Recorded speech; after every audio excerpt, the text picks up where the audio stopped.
이강인의 파리 생활이 종착역에 다다랐습니다. 챔피언스리그 우승을 거머쥔 파리 생제르맹이 선수단을 개편할 것으로 점쳐지면서 확실한 2명의 방출 명단을 공개했습니다. 프랑스 매체 최고의 공신력을 인정받는 프랑스 레퀴프는 PSG가 이강인 곤살로 하무스의 올여름 이적을 허용했다. 두 선수 모두 이번 시즌 출전 시간 적었다. 이강인은 공식 45경기에 출전했으나 선발이 제한적이었다. 특히 유럽축구연맹 챔피언스리그에서 4경기에 선발로 나섰다. 16강 이후에는 단 한 번도 선발 출전이 없다고 보도했습니다. 여기에 맨체스터 유나이티드가 파리 생제르맹 선수를 대거 영입하는 것을 추진하는 것으로 전해졌습니다. 프랑스 매체 PSG 인사이드는 PSG 선수 중 3명이 맨유에 관심을 받고 있다. 맨유는 이강인, 네베스, 멘데스 영입을 계획하고 있다. PSG가 챔피언스리그에서 선보인 경기력으로 인해 맨유는 PSG 선수들에게 관심을 가지고 있다고 전했습니다. 프랑스 매체 버풋볼 클럽은 21일 맨유 영입설이 있는 선수 중 멘데스는 PSG와 재계약 협상 중 맨유가 자신에게 관심을 보이자 맨유의 관심을 이용해 PSG에 더 높은 급여를 요구하기도 했다. 멘데스는 지난 2월 PSG와 계약을 연장했고 1년 연장 옵션을 포함해 2030년까지 5년 재계약을 체결했다. 맨유는 멘데스와 PSG의 재계약에도 불구하고 멘데스 영입을 포기하지 않을 것이라고 언급했습니다. 이 매체는 PSG는 맨유가 영입을 원하는 3명의 선수 중에서 올 여름 이적 시장에선 이강인만 이적 가능하다는 뜻을 나타냈다. 멘데스와 네베스에 대해 PSG 경영진은 이적 불가라고 전했다고 덧붙였습니다. 이강인은 최근 맨유 이적설이 꾸준히 언급됐는데요. 다만 이강인은 다양한 이적설에도 불구하고 올 시즌 종료 이후에도 PSG에 잔류할 가능성도 주목받고 있습니다. 프랑스 매체 르파리지앵은 PSG의 캄포스 단장은 이강인과의 재계약을 자신의 우선순위 중 하나로 삼았다. 이강인은 2028년 6월까지 PSG와 계약 기간을 맺고 있다며 시장 가치 3천만 유로로 평가받는 이강인 영입을 원하는 클럽은 넘쳐난다. 프리미어리그의 맨체스터 유나이티드와 크리스탈 팰리스가 이강인 영입을 위해 움직일 수도 있다고 언급했습니다. 맨체스터 유나이티드의 여름 이적 시장에 대한 큰 힌트가 등장했습니다. 맨유 유스 출신 공격수 알레한드로 가르나초가 입주한 지 1년 여밖에 되지 않은 자신의 고급 주택을 부동산에 매물로 내놓았다는 것인데요. 영국 대중지 더 선이 현지 시간 온라인판 기사로 공개한 독점 정보에 따르면 가르나초는 영국 그레이터 맨체스터의 보든 지역에 있는 침실 7개짜리 대저택을 385만 파운드 약 72억 원에 매각하기로 했다. 해당 매물이 시장에 나온 것은 지난 3월 28일로 알려졌다. 가르나초는 지난해 4월 자신의 파트너 에바, 1살 된 아들 엔소와 함께 해당 저택으로 이사했다. 매입 당시 가격은 380만 4천 파운드. 1년도 채 되지 않아 매각한 이유는 차익을 위해서가 아니다. 라고 전했습니다. 이어 더선은 가르나초가 자신의 저택을 매각하려는 이유가 올여름 맨유를 떠나기 위한 준비로 여겨진다고 추측했습니다. 실제로 가르나초는 후배 아모린 감독이 올 시즌 중도 부임한 이후 꾸준히 이적설의 주인공이 됐습니다. 에릭 텐하흐 전임 감독 체제에서 중용됐으나 아모린 감독 부임과 함께 입지가 흔들렸는데요. 최근 다시 주요 경기에 출전하고 있으나 지난 1월 이적 시장 기간에 첼시, 나폴리 등과 이적 협의가 진행되기도 했습니다. 맨유는 지난 수년간 누적된 적자로 인해 재정난에 시달리고 있기도 합니다. 맨유는 아모린 감독이 원하는 유형의 선수를 영입하기 위해 기존 선수 매각을 추진 중이며 현재 에스턴 빌라로 임대된 마커스 레시포드를 비롯해 자체 유소년 팀 출신 선수들의 매각이 장부상 순이익으로 처리되어 재정 건전성 규정 충족에 큰 도움이 된다고 보고 있습니다. 레시포드와 달리 가르나초는 그동안 맨유의 미래 자원으로 기대를 모았으나 아모린 감독은 기복을 보이는 가르나초를 정리하려는 생각을 가진 것으로 알려졌습니다. 맨유는 최근 2선 공격수 영입에 대한민국 대표 미드필더 이강인과 연결됐는데요.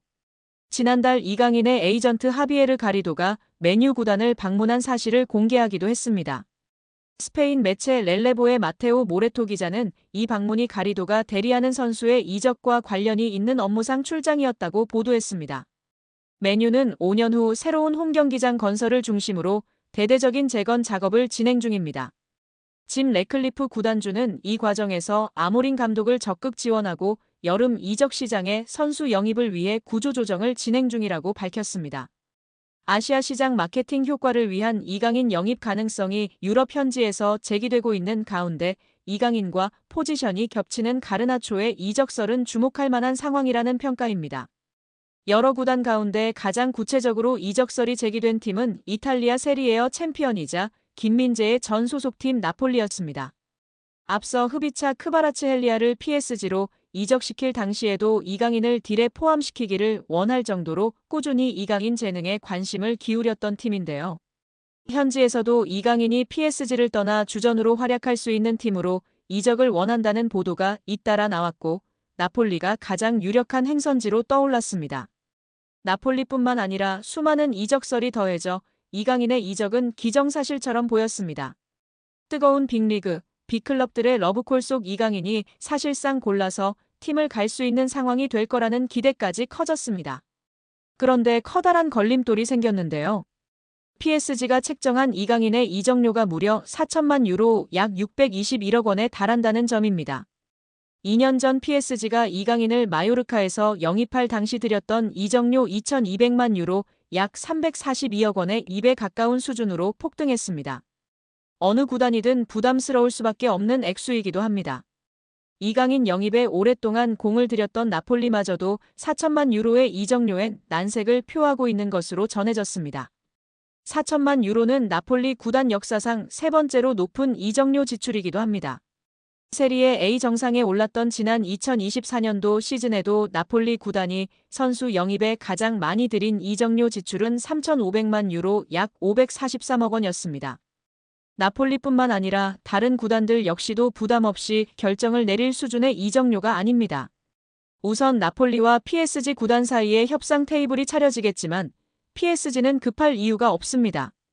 아직 이강인과 계약이 3년이나 남은 만큼 이적이 쉽지 않다면 헐값 이적 대신 요긴한 로테이션 자원으로 이강인과 동행을 이어갈 수도 있습니다. 루이스 엘리케 PSG 감독도 이미 이강인을 측면 공격수나 중원, 심지어 제로톱 역할까지 맡기며 다양한 포지션으로 기용한 바 있습니다. 백업 역할을 맡기기에 더 없는 존재입니다. 푸실도 이강인의 높은 이적료가 나폴리 이적에 큰 걸림돌이 될 것으로 보고 있는데요. 매체는 당초 PSG는 이강인의 이적에 반대했지만 이제는 이강인이 떠날 가능성을 열어뒀다. 문제는 PSG가 이강인의 이적료를 과도하게 요구하고 있다는 점이라고 지적했습니다. PSG 구단이 과도하게 책정된 이강인의 이적료를 낮추지 않는다면 이강인의 PSG 탈출은 예상 외로 쉽지 않을 거라는 전망입니다. 프리미어리그 최다 우승 클럽인 맨유는 디 애슬레틱에 따르면 맨유는 시즌 TV 중계권 수입으로만 2억 2,200만 파운드, 약 3,700억 원을 벌어들였습니다. 이는 일부 프리미어리그 클럽의 연간 전체 수입과 맞먹는 규모입니다.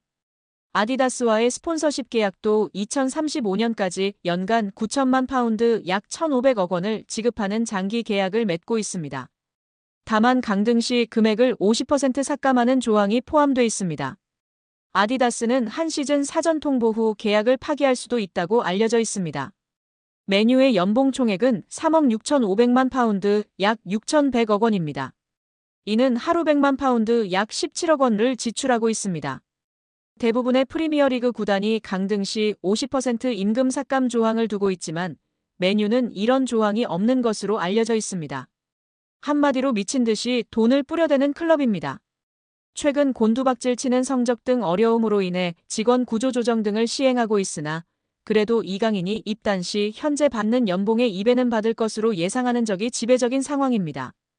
이강인의 소속팀 파리 생제르맹의 소유주 카타르 국영투자청 QSI가 스페인 라리가 2부 리그의 말라가 CF 인수를 추진 중이라는 소식입니다. 만약 QSI가 말라가 인수에 성공할 경우 PSG 선수들이 말라가로 임대될 가능성이 적지 않습니다. 소유주가 같은 구단 간 선수 임대가 생각보다 흔한 일이기 때문인데요. 최근 소속팀 내 주전 경쟁에서 밀려났다는 평가를 듣고 있는 이강인이 출전 시간을 확보하기 위해 말라가로 임대를 떠날 가능성 역시 열리게 되는 것입니다. 프랑스 유력 매체 레퀴프는 PSG의 대주주인 QSI가 스페인 2부 리그에 속한 말라가를 인수할 수 있다며 양측은 약 1억 유로 약 1,582억 원으로 추정되는 계약 조건을 두고 막바지 협상을 진행하고 있으며 관계자들은 결론이 빨리 나오길 기대 중이라고 보도했습니다. QSI는 최근 몇 년 동안 종목을 가리지 않고 스포츠 구단 지분 인수와 관련해 적극적인 행보를 보였습니다. 이들은 지난 2023년 미국 프로농구의 워싱턴 위저즈의 지분을 인수했고 2024년에는 아우디 F1 팀의 지분을 인수하는 데 성공하기도 했습니다. 레퀴프는 말라가는 현재 스페인 호텔 및 부동산 회사인 블루베이와 카타르의 사업가 압둘라 알타니가 소유하고 있으나 법정 관리에 놓인 상태라면서 QSI는 말라가를 인수해 축구 외에도 스포츠 전반에서의 활동을 확대하게 된다고 했습니다. 매체는 그러면서 QSI가 말라가에 관심을 갖는 이유는 여러 가지가 있다며 말라가가 2030 국제축구연맹 피파 월드컵이 개최되는 도시 중 하나가 될 예정이며 QSI가 말라가 인수를 통해 스페인에서 6번째로 규모가 큰 도시인 말라가 시장을 공략할 기회를 갖게 된다고 설명했습니다. 레퀴프에 따르면 QSI의 대변인은 QSI는 현재 유럽과 아메리카 지역에서 다양한 투자 기회를 검토하고 있다며 QSI가 스포츠 구단 지분 인수에 적극적으로 나서고 있는 이유를 밝혔습니다. 레퀴프는 QSI가 말라가 인수에 성공할 경우 이것이 PSG에도 영향을 미칠 것이라고 내다봤는데요. 언론은 만약 말라가가 1부 리그로 승격해 챔피언스 리그에서 뛰게 된다면 같은 소유주가 관리하는 구단이 동일한 유럽 대항전에 출전하는 걸 금지하는 유럽축구연맹의 규정을 준수해야 할 것이라고 했습니다. 또 현재 PSG와 브라가의 경우처럼 PSG는 말라가와도 연결고리를 구축할 수 있다면서 최근 몇 시즌 동안 PSG에서 자리 잡지 못한 선수들 중 일부가 포르투갈로 이적한 사례가 있었다. QSI가 소유한 클럽끼리는 확고한 연결고리를 유지하고 있으며 말라가의 합류로 이러한 관계는 더욱 굳건해질 것이라며 긍정적인 부분을 조명했습니다. 만약 QSI가 말라가를 인수한다면 레퀴프의 설명대로 PSG와 브라가 그리고 말라가 사이의 연결고리가 구축됩니다.